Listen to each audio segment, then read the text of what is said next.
আমি পলায় যাচ্ছি এখন।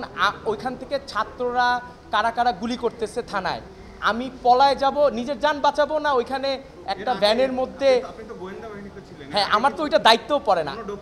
হ্যাঁ জি, ডকুমেন্ট আছে। এবং আমি ওই দিন সকালেই আমাকে আশুলিয়া থানায় ওইখানে নিয়োগ দেওয়া হয়েছে আমার কমান্ডিং অফিসারের আন্ডারে। সো আমি ওইখানে যান বাঁচানোর জন্য আমি পালায় যাব।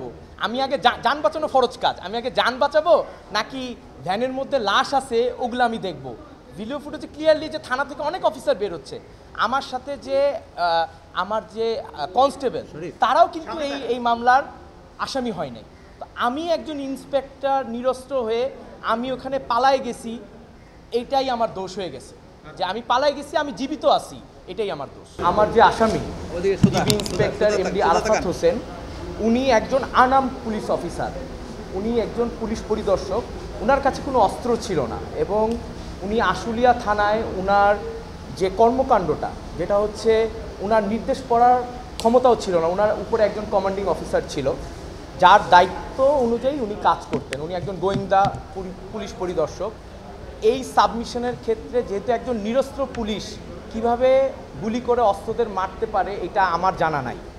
এই সাবমিশনটাই আমরা কোর্টকে দিয়েছি এবং আমার যে ভিডিও ফুটেজ ওইখানে ক্লিয়ারলি দেখা যাচ্ছে আমি আমার পুলিশ ভেস্ট পরে হেলমেট পরে আমি থানা থেকে পালায় যাচ্ছি।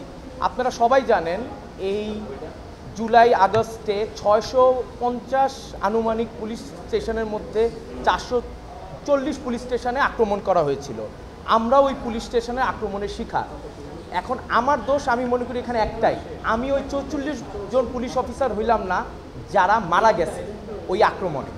এখানে দুই পক্ষর মারামারিতে আমরা একজন পাবলিক মেইনটেনেন্স অফিসার হিসাবে দায়িত্বপ্রাপ্ত ছিলাম। সো এই মামলায় আমরা কেন অব্যাহতি পাবো না? মূলত আমার যে আসামি ডিবি ইন্সপেক্টর আপনার এমডি আরাফাত হোসেন নিরস্ত্র একজন, সো উনি এই মামলায় অব্যাহতি পাওয়ার 100% অধিকার আছে ওনার। এই সাবমিশনই আমরা কোর্টকে দিয়েছি। কোর্ট আমার সাবমিশনে অত্যন্ত সন্তুষ্ট হয়ে উনি পরবর্তী আদেশের জন্য রেখেছেন 21 আগস্ট।